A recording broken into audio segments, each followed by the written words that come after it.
ప్రభుత్వ మెడికల్ కళాశాలల ప్రైవేటీకరణకు వ్యతిరేకంగా వైఎస్ఆర్సీపీ చేపట్టిన కోటి సంతకాల ప్రజా ఉద్యమంలో భాగంగా రాజమండ్రి రూరల్ బొమ్మూరు జిల్లా పార్టీ కార్యాలయం నుండి సేకరించిన సంతకాల పత్రాలను తాడేపల్లి కేంద్ర కార్యాలయానికి తరలించారు.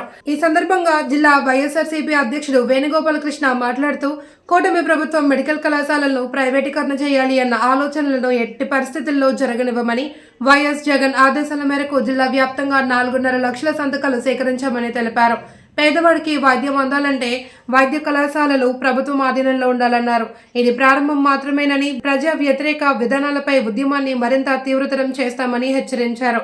ఈ కార్యక్రమానికి మాజీ ఎంపీ మార్గాని భరత్ నాయకత్వం వహించగా నాయకులు తిప్పల గురుమూర్తి రెడ్డి తదితరులు పాల్గొన్నారు. ఈరోజు సేకరించినటువంటి కోటి సంతకాలని 4,20,000 సంతకాల సేకరణ జరిగింది. ఈ సంతకాలన్నింటి కూడా జిల్లాలో ఉన్నటువంటి అందరు నాయకులు కలిసి వచ్చి ఒక ర్యాలీగా బయలుదేరి కొవ్వూరు నియోజకవర్గానికి చివరున్నటువంటి నేషనల్ హైవే వరకు సాగనంపాలనేటువంటిది పార్టీ నిర్ణయించినటువంటిది. ఇది ఒక చారిత్రక ఉద్యమం. ఈ ఉద్యమంలో భాగస్వాములైన ప్రతి పౌరుణ్ణి పార్టీలకు అతీతంగా, కులాలకు అతీతంగా, మతాలకు అతీతంగా, వర్గాలకు అతీతంగా ఇచ్చేసిన అందరినీ కూడా మనస్ఫూర్తిగా అభినందిస్తూ ఉన్నారు.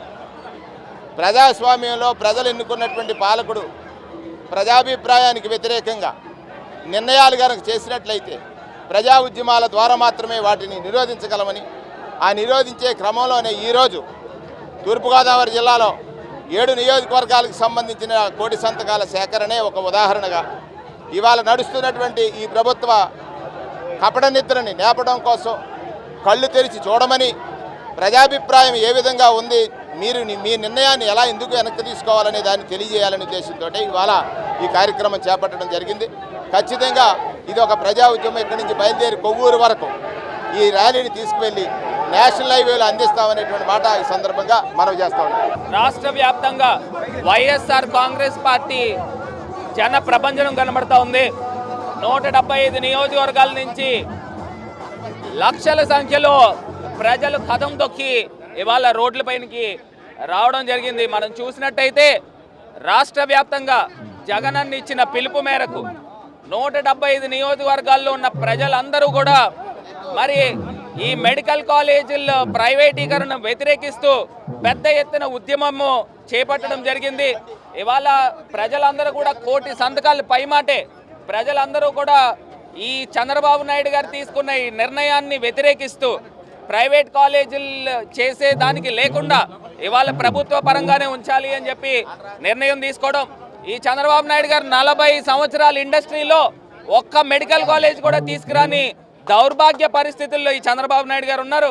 జగనన్న 17 మెడికల్ కాలేజీలు 2.5 సంవత్సరాలు కరోనాతో పోయినా 2.5 సంవత్సరాల్లో ఈ ఒక్క మెడికల్ కాలేజ్ నిర్మాణం చేస్తే ఈయన పేద ప్రజలకు అందనివ్వకుండా చేస్తూ ఉన్నాడు చంద్రబాబు నాయుడు గారు. దీన్ని పూర్తిగా వ్యతిరేకిస్తూ రేపు గవర్నర్ గారిని కూడా కలవడం జరుగుతుంది. ఎట్టి పరిస్థితుల్లో కూడా ఇది ప్రైవేట్ పరం కాకుండా ప్రజల కిందనే ఉంచాలి. సంవత్సరానికి సుమారుగా 20,000 మంది 2,300 మంది డాక్టర్లు తయారవుతారు. అంటే 10 సంవత్సరాల్లో 23,000 మంది డాక్టర్లు పేద విద్యార్థులు తయారయ్యే పరిస్థితుల నుంచి ఇది జరగనివ్వకుండా అడ్డుకున్న వ్యక్తి చంద్రబాబు నాయుడు గారు. దీన్ని ఎట్టి పరిస్థితుల్లో కూడా మేమందరం కూడా నిరసిస్తూ పెద్ద ఎత్తున కదం తొక్కుతాము అని ఈ సందర్భంగా తెలియపరుస్తాం.